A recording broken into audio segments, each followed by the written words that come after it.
폭넓은 시야, 종합적인 판단력, 최융합 시대를 이끈 참빛 인재를 기다립니다.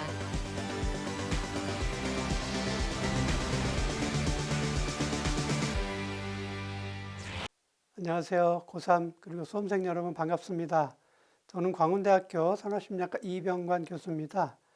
지금부터 2024학년도 광운대학교 인문계열 논술 특강을 시작하겠습니다.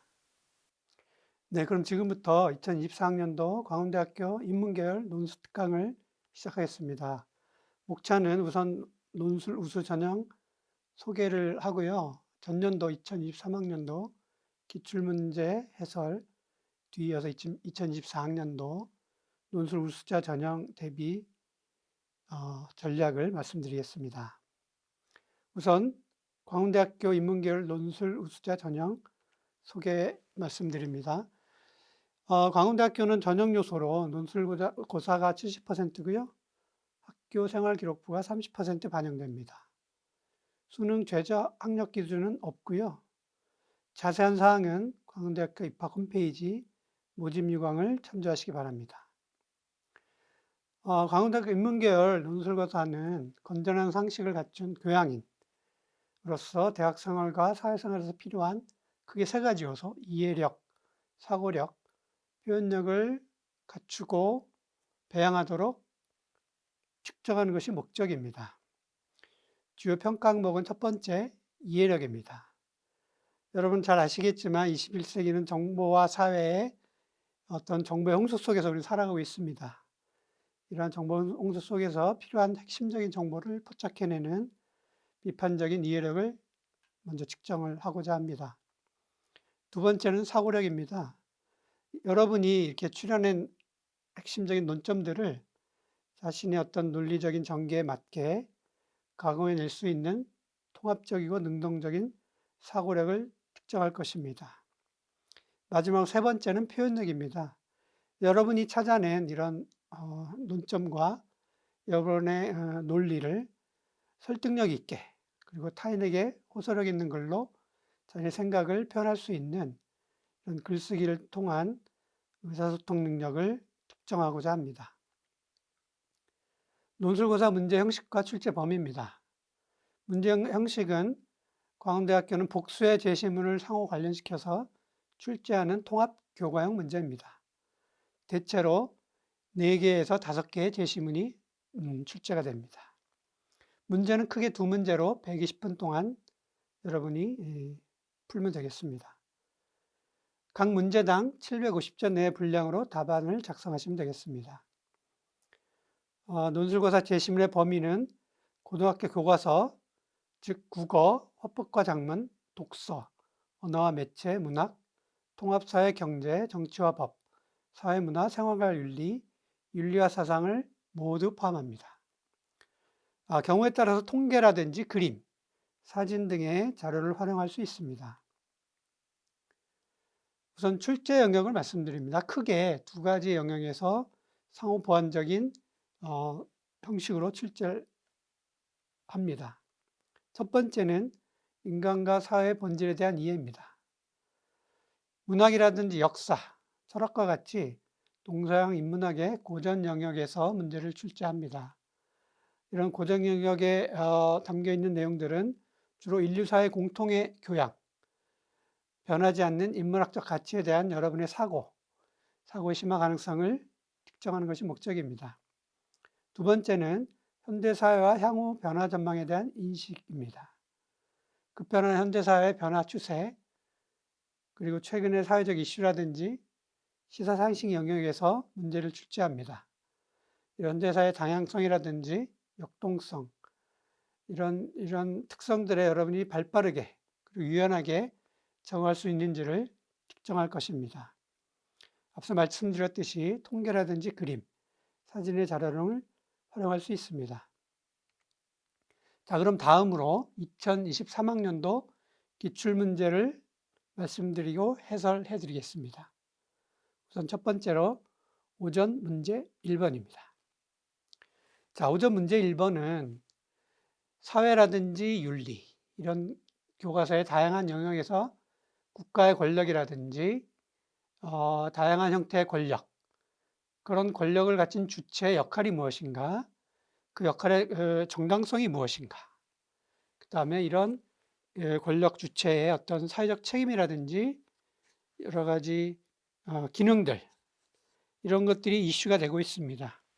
그래서 이런 권력 주체의 윤리적 책임과 사회적 요구에 관한 문제입니다. 문제를 말씀드립니다. 기억의 문제점. 기억은 최인훈의 광장이라는 소설에 나오는 밀실은 없고 광장만 존재했다. 이게 기억입니다.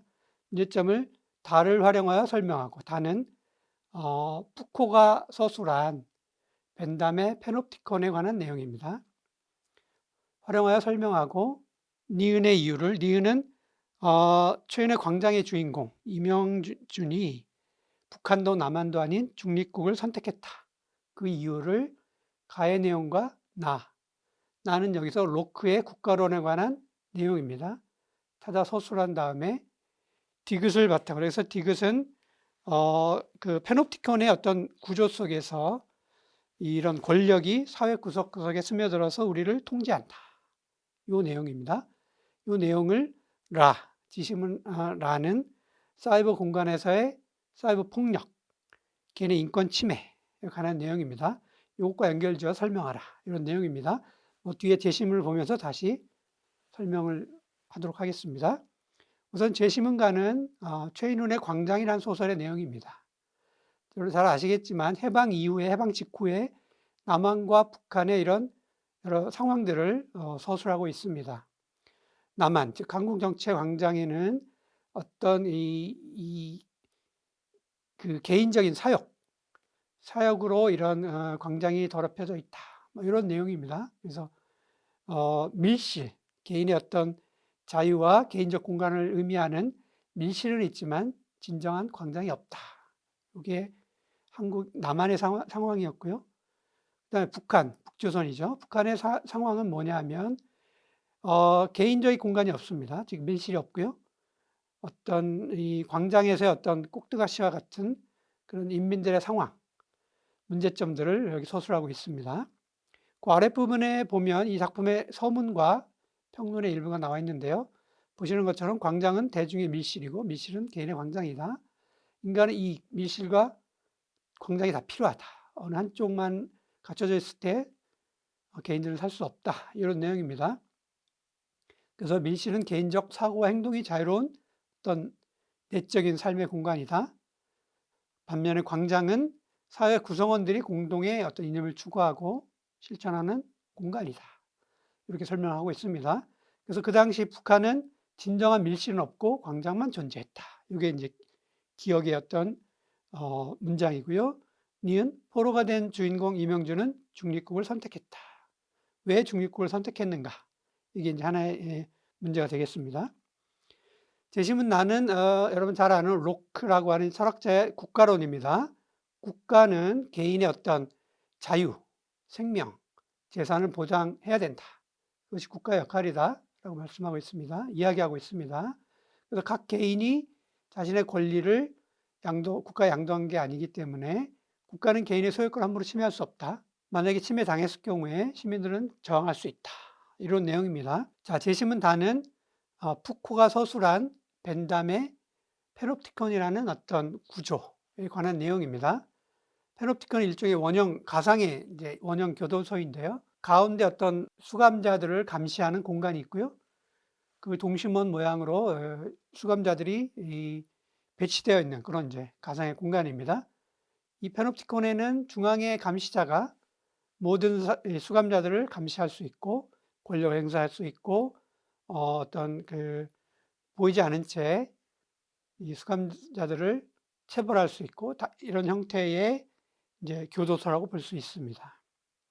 그래서 이 페놉티콘에는 누가 권력을 행사하느냐 별로 중요하지 않다. 왜냐하면 그 가운데 감시자 역할하는 그 공간은 보이지 않기 때문에 결국 중요한 건 구조의 문제다라고 얘기를 하고 있습니다.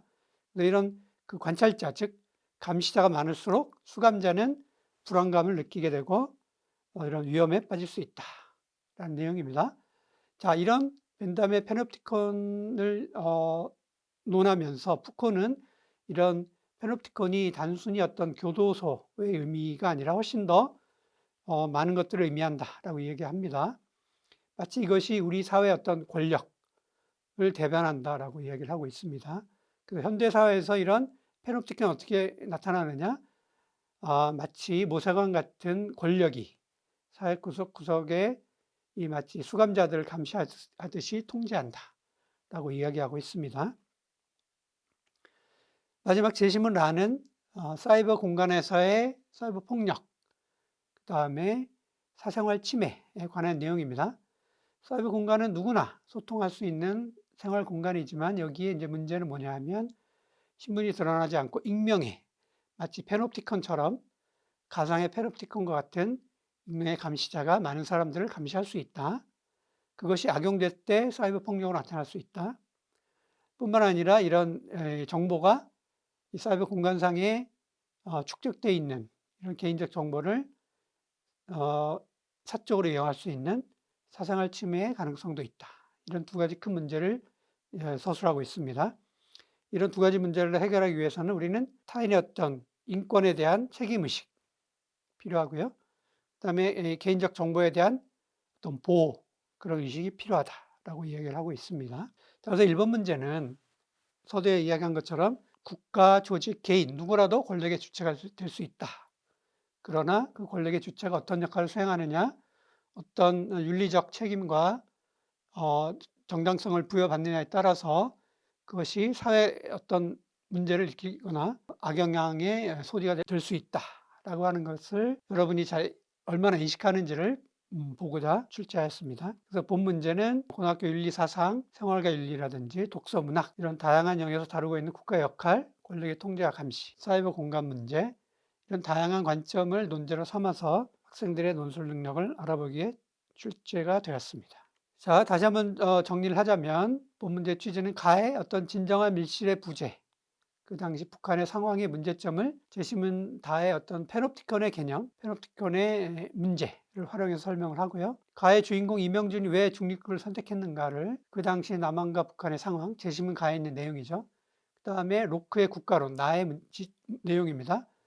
를 사용해서 서술을 한 다음에 다의 패놉티콘이 시사하는 권력의 통제, 감시라고 하는 명제를 제시문 나의 사이버 공간에서의 사이버 폭력, 사생활 침해 이슈를 설명하고 비판하라 하는 것이 본 문제의 이제 의도입니다. 가는 초인의 광장의 작품의 내용과 평론 서문의 일부입니다. 제시문 나는 로크가 제안한 국가의 권력과 역할에 관한 내용입니다. 로크는 개인이 이제 이성과 양심을 가지고 있고 개인적 자유, 생명, 재산을 국가가 보호해야 되는 역할을 수행해야 된다라고 얘기를 하고 있습니다. 제시문 다는 벤담이 제안한 원형 교수도죠. 패놉티콘의 어떤 내용, 구조 거기에 더해서 이 푸코가 이런 패놉티콘의 어떤 확장으로서 현대사의 어떤 권력의 문제를 다루고 있습니다. 제시문화는 앞서 얘기한 것처럼 사이버 공간에서의 사이버 폭력, 인권 침해 이런 문제를 다루고 있습니다. 그래서 여러분 4개의 제시문을 개별적으로 파악하는 것이 아니고요. 그 내용들을 가와 나, 가와 다, 그리고 다와 라의 어떤 핵심 내용들을 활용해서 연결하고 통합시키는 그리고 이거를 논술하는 능력을 종합적으로 보여줘야 됩니다. 제시문 출처 참조하시고요. 채점 가이드를 말씀드립니다. 첫 번째, 기억의 진정한 밀실은 없고 광장만 존재한다. 이게 북한의 상황이죠. 문제점을 제시문 다의 이 패놉티콘의 내용 충분히 활용해서 서술했을 때 최대 15점이 부여가 됩니다. 제시문 다에서 패놉티콘의 개념을 원형교대에서 어떤 구조, 감시자와 수감자 어떤 보임과 봄의 어떤 비대칭적인 관계 이런 내용들을 적절히 서술하면 최대 5점입니다. 제시문 다에서 일방적인 감시에 따른 위험 불안, 권력의 통제와 처벌의 문제 이런 것들이 서술되면 최대 10점입니다. 모범 답안의 첫 번째 단락 키워드 참조하시고요. 두 번째, 가의 이명준이 왜 중립국을 선택했는가 그 이유를 가의 남한과 북한의 상황을 활용하고요. 나의 로크의 국가 권력에 관한 내용을 적절히 활용해서 설명했을 때 최대 15점이 부여가 됩니다. 나의 로크의 주장을 적절히 서술하면 최대 5점이고요. 남한과 북한의 상황을 가의 어떤 첫째 단락, 둘째 단락을 활용해서 서술하면 최대 5점입니다. 다음에 이런 광장과 밀실의 진정한 정의, 그것과 임영준이 왜 중립국을 선택했는가를 서술했을 때 최대 5점입니다. 모범답안의 두 번째 단락, 키워드 참조하시기 바랍니다. 마지막 세 번째, 디귿의 은밀하고 일상화된 통제와 감시, 패롭티콘의 어떤 특성인데 이것이 사이버 공간에서의 이런 문제를 어떻게 연결해서 설명이 되느냐에 관한 내용인데요. 나의 사이버 공간에서 폭력, 사생활 침해 내용을 활용해서 이 디귿의 문제를 설명하고 비판했을 때 최대 10점입니다. 사이버 폭력과 사생활 침해를 두 가지 그 요인이죠. 서술하면 최대 5점이고요. 그럼 이걸 어떻게 막을 수 있는가? 아까 본 것처럼 책임의식, 개인정보의 보호 이런 문제를 서술했을 때 최대 5점입니다. 모범답안의 세 번째 단락과 키워드 참조하시고요. 전체적으로 비문이 없어야 되고요. 글의 흐름이 자연스럽고 매끄러울 때 최대 10점입니다. 밑에 유의사항 보시면 최대 750 플러스 마이너스 50자이기 때문에 그 요건보다 글자 수가 적어질수록 감점 요인이 커집니다. 그다음에 개인정보 암시하면 0점 처리가 되고요. 이 유의사항은 모든 문제에 동일하기 때문에 유의하시기 바랍니다. 모범답안 참조하시고요. 5점 문제 2번으로 넘어가겠습니다. 자, 5점 문제 2번은 우리나라의 어떤 산업화 도시와 관련돼서 이런 산업화 도시화가 가져오는 농촌과 도시의 어떤 불평등의 문제, 불균형의 문제, 그로 인해 나타나는 여러 가지 결과들을 생각해 볼 수 있는 문제입니다.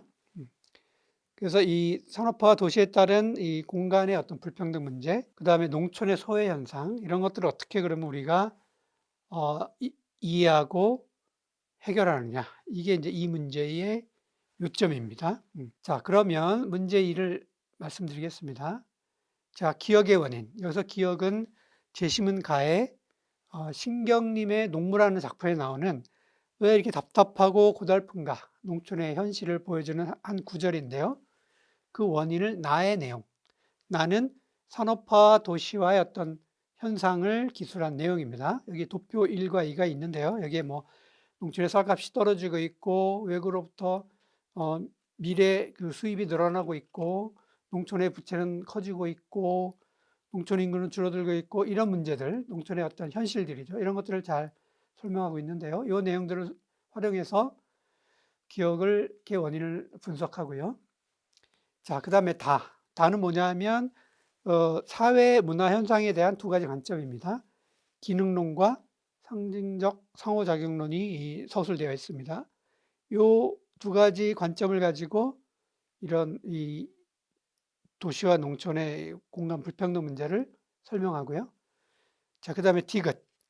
디귿은 뭐냐 하면 바로 이제 이 공간 불평등의 문제입니다. 이 문제를 해결하는 노력을 제시문 라는 이런 어떤 사회 문제를 해결하기 위한 개인적 의식적 차원, 그다음에 사회적 제도적 차원 두 가지 차원의 내용을 가지고 논술을 하라입니다. 자, 제시문 가는 신경님의 농무라고 하는 이제 작품의 일부입니다.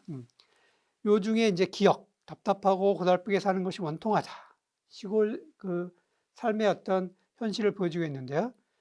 70년대 이런 농촌의 어떤 현실, 이 상황들을 잘 보여주는 그런 작품입니다. 제시문 나는 도시와 산업화의 어떤 현상들을 보여주고 있고요.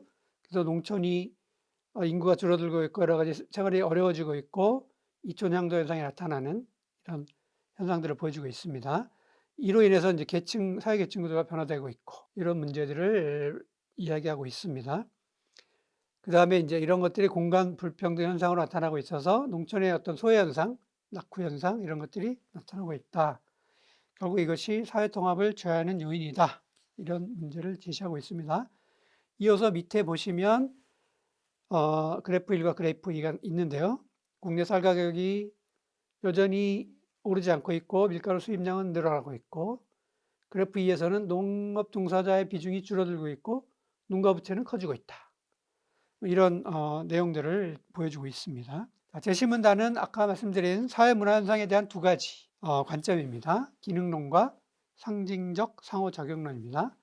자, 기능론 말 그대로 우리 어떤 몸에 마치 다양한 기관들이 있어서 그것들이 각각의 기능을 하듯이 사회 문화도 특정한 요소들로 구성이 되어 있는데 그 각각 요소들이 어떤 기능을 하는가, 기능들이 상호 의존적으로 작동할 때 사회가 안정적으로 돌아간다 라고 하는 것이 기능론의 요점입니다.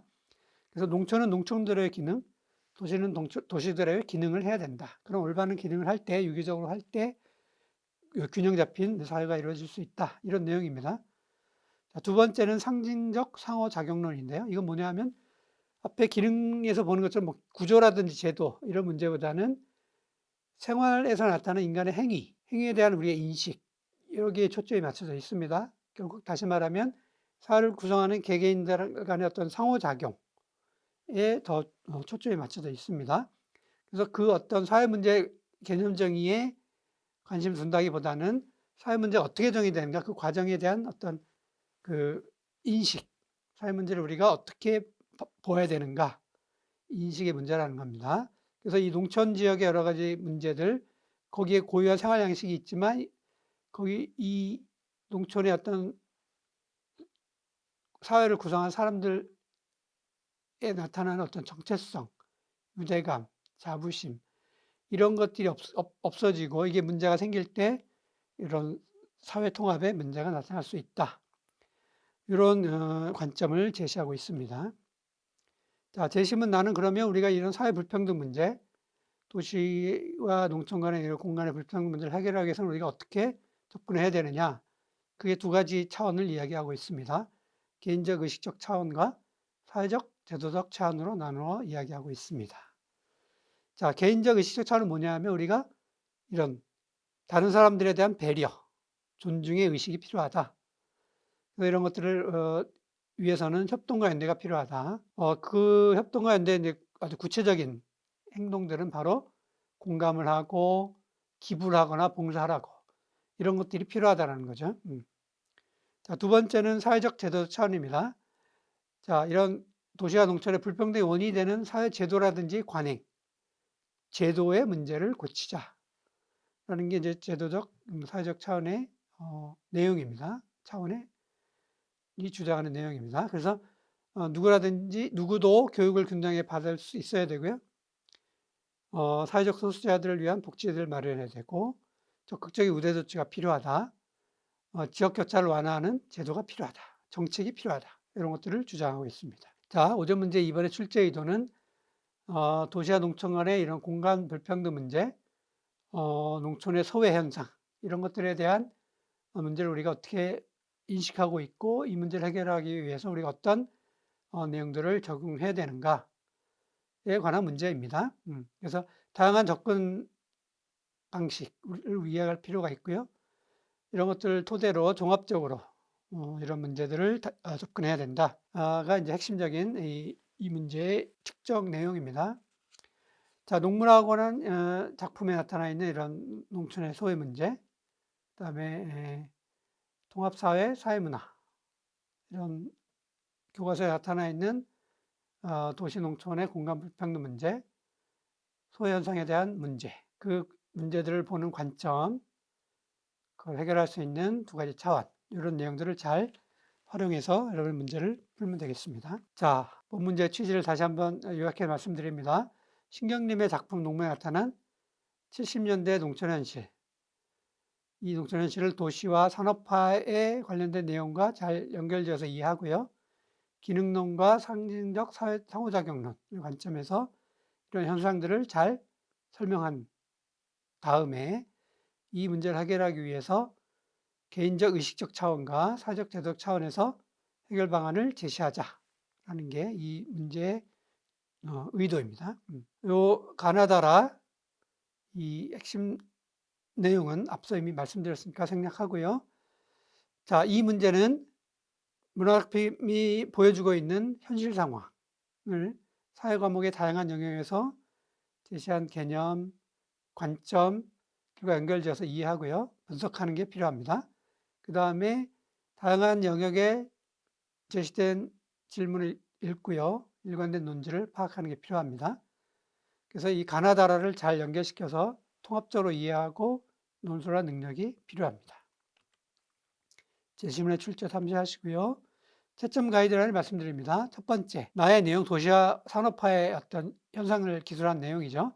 그다음에 그래프 1과 2의 그 내용들을 잘 연관지어서 그 화자가 이야기한 농촌의 어떤 현실을 잘 설명했을 때 최대 15점입니다. 산업화 도시화가 진행되면서 농가의 침체, 농촌의 생활 수준이 감소했다. 이게 이 그래프로 잘 나타나 있죠, 그죠? 그래프 1의 어떤 군의 쌀 가격이 인상되지 않고 있고요. 밀가루 수입이 늘어나고 있고요. 이런 것들이 잘 적절히 서술이 되면 최대 5점. 그래프 2의 내용이죠.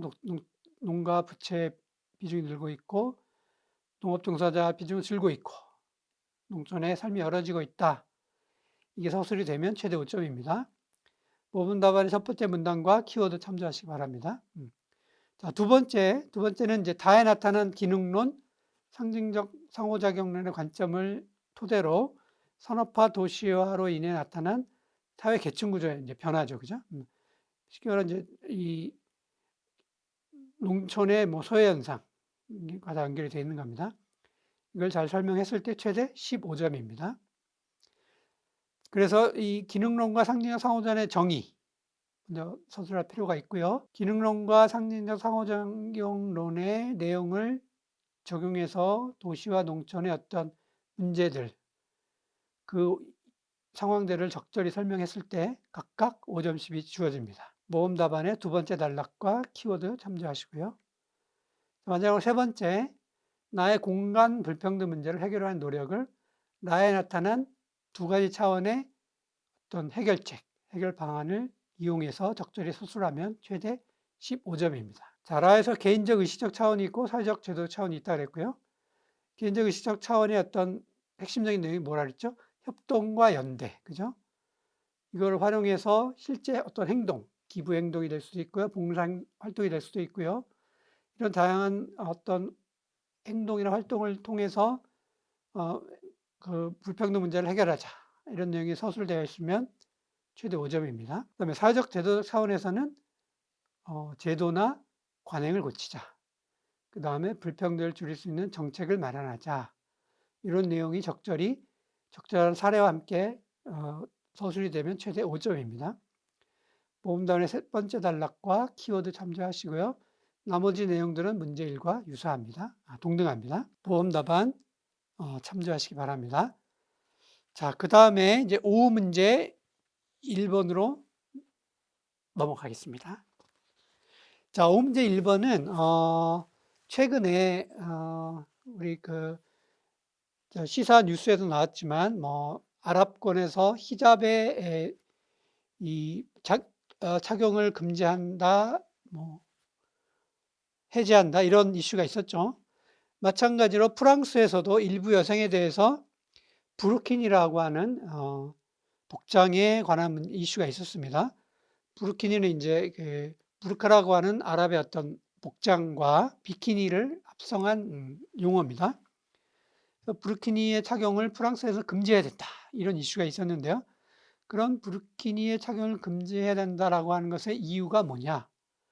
그 이유가 이 근대화를 주도한 말하자면 프랑스라고 하는 그 어떤 근대화의 주도적 역할을 하는 국가와 말하자면 이제 분권 국가라든지 어떤 미개 국가, 아랍권과 동양권의 미개 국가를 대하는 어떤 식민주의 어떤 관점이라고 할 수 있죠. 이런 식민주의 관점, 그 다음에 그런 히잡이나 부르키니와 같은 어떤 것들이 종교적 문제이냐, 그렇지 않다라고 하는 이슈, 그 다음에 오리엔탈리즘의 어떤 문제, 그 다음에 이런 문제를 어떻게 해결하느냐, 여성의 어떤 인권이라든지 성불평등 현상과 관련된 다양한 관점들을 우리가 어떻게 이해할 것인가에 관한 문제입니다.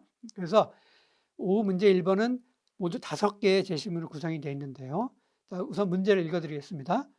자, 기억이라는 것은 프랑스에서 부르키니 착용을 금지한다의 두 가지 이유가 있는데요. 그 첫째 이유입니다. 첫째 이유를 나의 시각에서, 나의 시각은 뭐냐면 식민주의라든지 근대화의 관점입니다. 그 관점에서 비판을 하라는 겁니다. 자, 니은은 이제 두 번째 이유입니다. 두 번째 이유는 이게 종교적인 문제이기 때문에 프랑스에서는 공공장소에서 종교적인 그런 복장을 착용해서는 안 된다. 라고 하는 이유 때문에 반대한다는 것인데요. 자, 여기서 다는 뭐냐면 그 이슬람 국가에서의 그런 복장의 문제라든지 이런 것들이 꼭 종교적인 문제로 나타나는 건 아니다. 라는 관점으로 비판하라는 겁니다. 자, 그다음 디귿의 원인. 디귿은 뭐냐면 이 프랑스에서 부르키니 착용은 금지되어야 한다는 주장이 어디서 나왔느냐라는 것을 리을이라는 건 뭐냐면 제시문 라에 나온 내용인데요. 제시문 라는 오리엔탈리즘입니다. 오리엔탈리즘 뭐냐면 동양과 서양을 마치 동양은 미개한 국가고 서양은 지성을 갖춘 문명 국가다. 이런 관점입니다. 그래서 서양, 즉 여기서 프랑스라고 할 수 있죠. 서양의 관점에서 더 이 수준이 낮은 동양의 국가들, 즉 여기서 이제 이슬람 국가를 포함한 국가를 더 이 낮은 수준에서 보는 그런 관점이 오리엔탈리즘인데요. 이런 관점에서 나온 주장이다라는 거고요. 그다음에 디귿에 대한을 마의 입장에서 마는 이제 성불평행 등에 따른 그 페미니즘 내용입니다. 자, 앞에 이 문제에 대한 그 설명이 좀 길었는데요. 그 제시문을 간단히 좀 설명하고 넘어가겠습니다. 자, 제시문 가는 앞서 얘기한 것처럼 프랑스 일부 여성들의 어떤 부르키니 착용에 대한 그 반대에 관한 이제 어떤 논점들입니다. 거기는 크게 두 가지 이유가 있다. 첫 번째는 보수적인 본권적인 아랍권 국가에서 마치 이것이 여성에 대한 억압을 나타내기 때문에 이건 잘못된 거다. 그렇기 때문에 부르키니는 금지시켜야 된다라는 거고요. 두 번째 이유는 뭐냐면 프랑스에서 공공장소에서 특정 종교를 나타내서는 안 된다. 그렇기 때문에 금지시켜야 된다. 이 두 가지 이유가 이제 기역과 니은입니다. 자, 디귿은 따라서 프랑스에서는 부르키니 착용을 금지돼야 된다. 이런 이제 주장입니다. 자, 제시문 나는 자, 이런 이 유럽의 식민지, 이제 식민주의 사관입니다. 식민지 이 어떤 국가가 이런 식민지의 폭력을 이제 행사한 거죠. 마시아라든지 아프리카 국이 마치 전 근대적인 국가, 본권적인 국가 이런 국가가 마치 더 수준이 낮다, 모두 나쁘다 이런 관점을 가진 거죠, 그죠? 그래서 이런 프랑스를 포함한 이런 유럽 국가들이 이런 이 제국주의 주체로서 이 근대화는 좋은 거다라는 이런 편협한 편견을 가지고 있다라는 내용입니다. 그래서 마치 우리나라에서도 이런 것들이 개화기에 뭐 여성도 신문학을 배울 수 있고 뭐 어떤 그 쓰개치마 이런 걸 입고 다녔는데 이걸 금지시켰다. 마치 이게 이제 남녀 차별처럼 받아들이졌기 때문에 금지를 시켰다라고 했지만 실제로는 그렇지 않다는 거죠. 그 다음에 앞서 얘기한 것처럼 이슬람의 어떤 히잡은 금지해야 된다라고 하는 것도 어떤 식민주의 사관의 반로다. 편협한 관점이다라는 겁니다. 실제 알제리에서는 그런 히잡에 대한 반대를 오히려 거꾸로 반대했다는 거죠. 이건 마치 그런 히잡이 알제리의 어떤 이슬람 여성들을 어떤 말하자면 이제 주체적인 선택이었기 때문에 그리고 이것이 알제리 독립운동에 더 근간이 된 혁명의 무기로 활용됐다라고 하는 내용입니다. 그래서 지금 나의 요점은 근대화를 말하는 어떤 식민지 사관의 어떤 편견을 비판하고 있는 겁니다. 재심은 다는 종교의 문제입니다. 그런 서로 다른 문화에 대한 이해가 과연 종교적인 것으로만 이해될 수 있느냐? 그렇지 않다라고 한 내용입니다. 자, 이슬람 교도들이 이제 돼지고기를 혐오하고 먹지 않는데 이제 금기하는데 이게 과연 꼭 종교적인 문제냐? 종교적인 문제만 아니다. 왜냐하면 돼지고기라는 것이 이런 선모충증이라고 하는 이런 유행병을 일으킨다. 중동점에서 매우 위험하기 때문에 금지한 것도 있고요. 그 다음에 이것이 돼지가 많이 먹고 농산물이 풍부하지 않은 지역에서 너무 많이 먹기 때문에 이게 오히려 생태계에 영향을 줄 수가 있고 생존에 위협을 줄 수 있다. 이런 다양한 지형적, 공간적인 이유 때문에 나타난 것이다. 복장도 마찬가지라는 거죠. 그 히잡이라는 거 하는 걸 꼭 여성만 쓰는 것이 아니고요. 남성들도 햇볕이나 건조한 기후로부터 어, 어, 막기 위해서 그죠? 그런 복장이 자연스럽게 나온 것이다. 환경에 적응하면서 나온 것이다라고 하는 것으로 그 두 번째 이유, 그죠? 종교적인 이유 때문에 그 부르키니를 금지해야 된다라고 하는 것에 대한 이제 비판적인 관점입니다. 자, 대심을 아는 오리엔탈리즘입니다. 앞서 말씀드린 것처럼 동양과 서양을 마치 유럽의 관점에서 문명과 문명, 야망과 지성 이런 이분법적으로 나누는 이제 사고입니다. 그래서 서양의 관점이 모두 옳고 동양은 미개하다, 뭐 이런 야만적이다 이런 관점으로 부르키니의 착용을 금지해서는 안 된다. 그런 관점으로만 해석하면 안 된다라고 하는 것이죠. 자, 마지막 재심은 많은 성불평등상에 대한 것으로 이제 이 성별에 따른 이제 차별적인 사회 과정인데요. 자, 이런 그 사회 과정에 대해서 여성들이 적극적으로 저항을 해야 된다. 그죠? 부르키니의 착용 금지도 마찬가지로 그 위선적인 성차별주의이기 때문에 인종주의적인 발상이기 때문에 여성들이 더 적극적으로 주체적인 형태로 저항하고 반발해야 된다라고 하는 것이 이제 이 제시문마의 내용입니다. 좀 정리를 하면 출제의도 문제 1번의 출제의도 뭐냐면 이런 히잡이라는 어떤 의상에 대한 문제 이것들이 결국 프랑스에서도 부르키니라고 하는 것에 문제로 이제 연결이 되는데 이런 여성 복장을 바라보는 서구의 시선에 대해서 우리가 좀 생각을 해보자. 그래서 중동의 복장이 물론 여러 문제, 문화상대주의, 오리엔탈리즘, 페미니즘, 탈식민주의, 근대화의 관점 이런 다양한 개념들을 토대로 이 문제를 어떻게 종합적으로 이해하느냐 이걸 측정하기 위해서 출제했습니다. 그래서 이런 부르키니 착용에 대해서 이런 논란이죠. 이론에 대해서 식민지와 근대화의 문제를 좀 생각해 보면서 이게 근대화라는 것이 왜 이렇게 문제가 되는지, 왜 불편을 유발하는지, 그 다음에 공간적인 관점에서 종교적 문제를 좀 바라보는 게 필요하다. 아까 본 것처럼 중동에서 돼지고기를 왜 금지했느냐? 종교적인 문제만 아니다라는 거죠. 지형적인 특성도 우리가 고려를 해야 된다. 그 다음에 오리엔탈리즘을 통해서 서구가 동양을 어떻게 그 미개한 어떤 문화권으로 봤는지 이런 것들을 다시 한번 우리가 인식할 필요가 있다라는 거고요. 그 다음에 페미니즘을 통해서 여성의 주체적인 선택 그런 것들이 존중받아야 한다.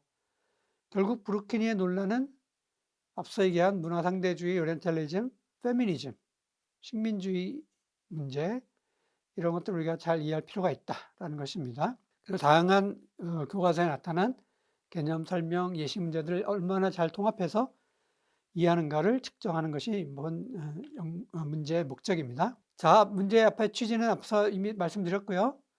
자, 제시문 가나다를 간단하게 다시 좀 요약해서 정리를 해드리겠습니다. 제시문 가는 부르키니의 착용을 금지한 프랑스의 입장을 첫 번째와 둘째의 이유로 명확하게 이제 보여주고요. 제시문 나에서는 본권적인 사회에서 실시되는 근대화 정책이 왜 사람들 더 불편하게 하는가? 그죠? 그 사례를 통해서 두 가지 사례가 있었죠. 그죠? 개혁의 어떤 조선의 어떤 치마, 여성들의 치마지만 이게 이제 결국 우산의 어떤 개발로 나타나고요. 알제리의 어떤 히잡이 결국 여성의 억압을 상반되게 드러내는 그런 입장을 보여줬고요. 그다음에 제시문 다는 이슬람에서의 돼지고기 금지, 모자 착용의 이유가 결국 종교적인 문제뿐만 아니고 공간적인 문제로 나타날 수 있다라는 거고요. 제시문 다 이제 오리엔탈리즘의 어떤 서구의 편견과 어떤 편협한 시각이 프랑스에서 부르키니 착용 금지의 주된 이유다라는 걸 이야기하고 있고요. 제시문 많은 이제 성불편 현상을 어떻게 타파할 것인가, 여성들의 주체적인 선택의 관점에서 보자라는 것입니다. 그래서 이 문제는 앞에서 이야기한 것처럼 제시문 그 가나다, 그다음에 가와라, 마 이걸 어떻게 잘 연결지어서 비판하면서 통합적으로 논술하는가를 종합적으로 다루고 있습니다. 제시문의 출처 참조하시고요. 자, 채점 가이드란을 설명드립니다. 첫 번째, 가에 두 가지 이유가 있었죠. 각각의 이유를 나와 다의 제시문의 내용을 활용해서 적절히 연결해야 됩니다. 최대 18점이 부여가 됩니다. 첫 번째 이유는 제시문 나에서 찾아야죠. 그죠? 근대화가 왜 더 불편을 가져왔느냐? 이 내용을 설명했을 때 최대 9점입니다. 두 번째 이유는 이제 종교의 문제냐? 꼭 그렇지 않다. 공간적인 지형적인 문제다.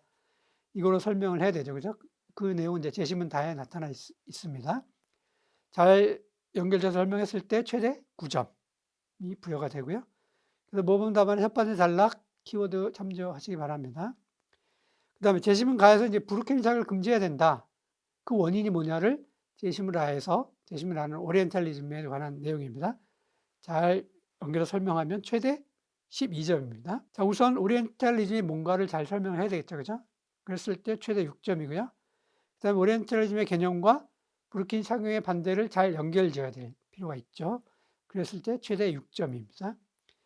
모범 답안의 두 번째 단락 그리고 키워드를 참조하시기 바랍니다. 마지막 세 번째는 마입니다. 성 불평등에 관련돼서 페미니즘에 관련된 내용입니다. 여성들의 어떤 주체적인 선택을 활용해서 부르키니 착용 금지에 대한 대안을 이제 찾아야 됩니다. 최대 15점이고요. 성 불평등 현상과 차별적인 사회 과정. 첫 번째 단락의 내용이죠. 그죠? 최대 5점. 여성의 주체적인 선택. 최대 5점. 그 다음에 그 특정한 내용이죠. 그죠? 신앙을 지키면서 여가 활동을 즐기려는 서구 이슬람 여성들의 선택이다. 이런 내용이 적절히 언급이 될 필요가 있습니다. 이것도 이제 최대 5점이고요. 모범 답안의 세 번째 단락 그리고 키워드 참조하시면 되겠습니다. 나머지 내용은 앞서 문제와 동일하고요. 자, 모범 답안 참조하시기 바랍니다. 자, 마지막 5 문제 2번입니다. 자, 5 문제 2번은 뭐냐면 자, 인간은 이제 경제적인 그죠? 활동을 하고요. 자, 인간은 경제적인 선택, 합리적인 선택이죠. 그죠? 하는 호모 에코노미쿠스입니다. 그래서 합리적인 선택을 하는데 그런 합리적인 선택을 못하게 하는 여러 가지 요인 중에 이제 정보의 비대칭성이라는 것이 나타납니다. 정보가 완전하지 않기 때문에 그런 비대칭성으로 인해서 합리적인 선택이 이제 영향을 받는데 그럼 그 문제가 왜 나타나는가? 요것에 관한 내용입니다. 그래서 이 호모 이코노미쿠스 합리적인 인간, 경제적 인간의 관점에서 이 정보의 비대칭성의 문제, 그런 문제를 좀 다루고요. 그 다음에 비대칭성이 가져오는 두 가지 문제가 있는데요. 여기서 이제 니은의 두 가지 폐해가 비대칭성의 이제 두 가지 문제입니다. 그 보험 시장, 그죠? 보험 시장에 이 관련된 라의 지문을 활용해서 설명을 하고요. 그러면 이 비대칭성의 문제를 우리가 어떻게 해결할 것인가라는 것을 그 제시문 다의 디귿과 리을입니다. 비대칭성을 해결하는 두 가지 이제 어떤 그 방법이 있는데 그 방법을 제시문 마의 내용을 활용해서 서술을 해라 라는 것입니다. 자, 여기도 이제 마찬가지로 제시문이 5개인데요. 제시문이 많기 때문에 이 제시문의 내용들을 잘 이해하는 게 필요하겠습니다. 제시문을 보면서 문제를 조금 더 설명을 하죠. 우선 제시문 가는 앞서 얘기한 것처럼 호모 에코노미쿠스, 그러니까 전형적인 그 경제학에서의 인간을 보는 관점입니다. 그래서 인간은 합리적인 존재다. 효율성을 추구한다. 최소의 비용으로 최대 성과를 얻으려고 한다. 자, 그러면 이제 합리적 선택을 해야 되겠죠. 그렇지만 꼭 그런 합리적 선택이 나타나느냐 그렇지 못하는데 현실적으로 그 이유는 바로 정보의 격차, 정보의 비대칭성 때문이다 라는 것입니다. 이것이 정보의 불평등 형사에 그치는 것이 아니라 바로 사회 양극화 문제, 다양한 문제를 가져온다. 그래서 이런 정보의 비대칭성이 실제 어떻게 나타나느냐 그 내용을 문학 작품에서 좀 그 관련 내용을 보고 그 문학 작품의 어떤 그 표현을 제시문 가의 내용을 활용해서 설명을 해라. 요게 이제 첫 번째 문제입니다. 자, 이 문제는 염상섭의 이 만세전 내용입니다. 당시 이제 그 한국의 노동자들이 일본에 그죠? 각지 공장으로 팔려나가는 그 상황을 그린 겁니다. 그 당시에 이제 조선의 어떤 농부들이 상황도 잘 모르고, 그죠? 정보가 제한적이었기 때문에 이런 팔려나가는 과정에서 품삯도 많고, 일도 쉽고, 뭐 가족들 데려갈 수 있고, 빚도 다 갚아주고, 이런, 그죠? 제한된 쉽게 말하면 거짓 정보에 속아서, 그죠? 이 일본에 넘어가게 된 그런 상황을 그린 작품인데요. 이 상황을 이제 앞서 제시문가의 내용을 가지고 설명을 하라 인 것입니다. 정보의 비대칭성에 따른 이제 이런, 그죠? 문제를 그리고 있는 것이죠. 제시문 다는 정보의 비대칭성을 잘 개념적으로 설명하고 있습니다. 자, 거래 당사자들 간의 정보의 양과 질이 서로 격차가 있어서 비대칭이 나타나는데, 그 비대칭은 두 가지 문제를 가져온다. 그 두 가지 문제가 바로 역선택이라는 것과 두 번째는 두 번째 단락에 나타나 있습니다. 이 도덕적인 해이로 나타날 수 있다는 겁니다. 여기서 이제 중고차 시장의 사례를 가지고 설명하고 있는데요. 왜냐하면 중고차에서 시장에서 소비자는 이제 중고 제품 잘 모르죠, 그죠? 그렇기 때문에 결함이 많은 차를 사고 싶지 않은데 정보를 잘 모르니까 시장 평균 가격, 가능하면 이제 낮은 가격에 사려고 하겠죠, 그죠? 그러다 보니까 어떻게 돼요? 품질이 높은 중고차는 또 잘 안 내놓겠죠. 왜냐하면 구매자들이 낮은 가격에 사려고 하기 때문에. 따라서 품질이 좋은 중고차들은 많이 안 내놓고 품질이 떨어지는 거죠. 중고차만 내놓게 되기 때문에 이제 시장 전체가 이제 품질이 떨어지는 것이죠. 더군다나 중고차 시장에는 어때요? 낮은 품질의 중고차만 판매되기 때문에 충분히 거래가 일어나지 않게 되는 거.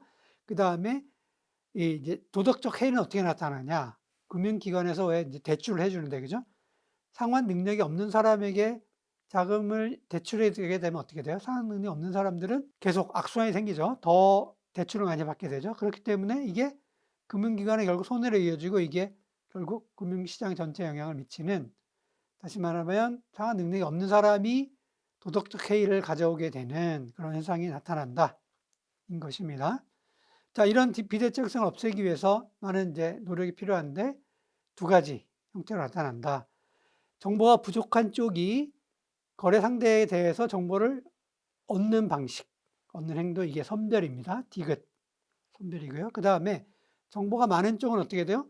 정보를 알리기 위해서 상대방에게 정보를 주는 행동, 이게 바로 신호 발송으로 나타납니다. 그래서 정보의 비대칭성을 없애기 위해서는 이제 선별과 신호 발송이 필요하다, 이런 내용입니다. 자, 제시문 라는 보험 시장에서의 어떤 상황들을 가지고 앞서 얘기한 정보 비대칭성의 두 가지 문제, 그죠? 첫 번째는 역선택, 두 번째는 이제 도덕적 해이, 이 문제를 좀 설명을 해라 라는 것입니다. 결국 이제 보험 시장은 결국 뭐예요? 보험 가입자, 그죠? 보험 가입자는 사고 위험이 높을수록 가입의 가능성이 높겠죠.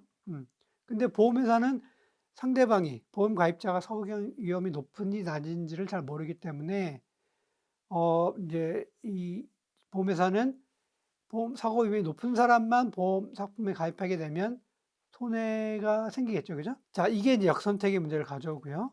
앞에 중고시장 상황과 거의 유사합니다. 그 다음에 보험 상품에 가입한 사람, 즉 보험의 이 위험성이 높은 사람, 사고 위험성이 높은 사람이죠. 이 사람들은 결국 뭐 어찌하든 보험사로부터 보상을 받을 수 있기 때문에 사고 예방을 위한 노력을 덜하게 되는 도덕적 해이가 나타난다라는 겁니다. 자, 이런 두 가지 이제 정보 비대칭성의 문제가 이 보험 상황에서 나타날 수 있다. 이게 제시문 하의 내용이고요. 자, 제시문 만은 금융거래에 있어서, 그죠? 금융거래에 있어서 그럼 어떻게 우리가 정보 비대칭성을 해결할 수 있느냐? 그 방법을 요 제시문 마에서는 보여주고 있습니다. 자, 우선 금융 거래를 하려면 약관 같은 게 있는데, 약관은 왜 우리가 보통 일반 가입자나 소비자들이 잘 모르죠, 그죠? 이해하기 어렵고 내용도 어렵고, 그죠? 용어도 어렵고. 그렇기 때문에 금융기관은 보험 가입자에게 대해서 금융 제품 가입자에 대해서 설명을 해줘야 돼요. 즉 신호 발송을 해줘야 되죠. 정보를 없는 사람에 대해서 정보를 전달해주는 신호 발송을 해야 되는데, 이게 바로 설명 의무 제도라고 할 수 있는 겁니다. 반대로 금융기관도 역시 어떻게 돼요? 뭔가 이 상환 능력이 없는 사람에게 대출하게 되면 문제가 생기잖아요. 그래서 뭔가 그 보험 가입자에 대해서 정보를 알아야 되겠죠. 그죠? 그죠? 그래서 이 금융상품을 가입하려고 하는 사람에 대해서 그 사람의 신용 점수를 조회하고 정보를 얻어야 되는, 그죠? 그럴 필요가 있는데 이게 바로 신용 점수 조회 제도라는 게 있습니다. 이건 말하자면 이제 상대로부터, 그죠? 정보를 얻어야 되는 그런 이제 절차가 필요한 거죠. 일종의 선별 그 절차입니다. 자, 그래서 이제 이 5문제 이번에 출제의도를 좀 정리를 하면 호모 에코노미쿠스라고 하는 이 인간에 대한 어떤 개념은 효율성과 합리성을 추구하는데 그 합리성이 현실적으로는 나타나지 않을 수 있다. 왜냐하면 정보의 비대칭성 때문에. 자, 그러면 이 정보의 비대칭성은 역선택과 도덕적 해이라는 폐해를 가져온다. 그래서 시장 실패를 가져올 수 있다. 따라서 이를 개선해야 된다. 그 방법이 아까 얘기한 선별과 신호 발송 이런 방법이 있다라는 걸 이제 제시문에서 보여주고 있고요. 이런 관점들을 어떻게 이해할 수 있는가? 그 정보의 비대칭성의 문제, 현상, 해결 방법을 이해하는지를 평가하고자 측정을 문제가 제시되었습니다. 자, 제시문가는 홈 이코노미스에 관련된 내용, 현실에서는 정보 격차에 의해서 그런 그 효율성과 합리성이 잘 나타나지 않을 수 있다. 제시문화는 염상섭의 만세전의 내용입니다. 조선 노동자들이 일본의 열악한 상황에서 팔려가는데 그 이유가 바로 정보의 격차 때문에 나타날 수 있다. 제시문단은 정보의 비대칭성의 정의, 폐해, 개선 방법들을 나타내고 있습니다. 그 가장 대표적인 두 가지 문제, 폐해가 바로 역선택과 도덕적 해이다. 라는 걸 보여주고 있고, 이걸 해결하기 위해서 그러면 어떻게 해야 되느냐? 선별과 신호 발송이라는 장치가 필요하다. 라는 걸 보여주고 있습니다. 제시문화는 보험 시장에서, 그죠? 정보의 비대칭성이 어떻게 나타나느냐? 두 가지 문제, 아까 얘기한 역선택과 도덕적 해이가 어떻게 나타나는가? 이 시장의 사례를 가지고 잘 설명을 해야 되겠죠. 그죠?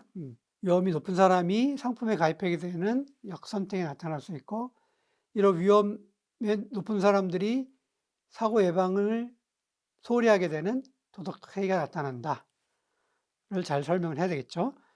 제시문만은 마지막으로 이제 금융시장에서 금융거래, 그죠? 가입자가 금융제품을 가입하는 데 있어서 약관이나 정보를 잘 모르기 때문에 어떻게 된다? 금융회사에서는 정보를 잘 많이 갖고 있지 않는 가입자에게 신호 발송, 그죠? 설명 의무 제도를 갖춰야 된다는 거죠.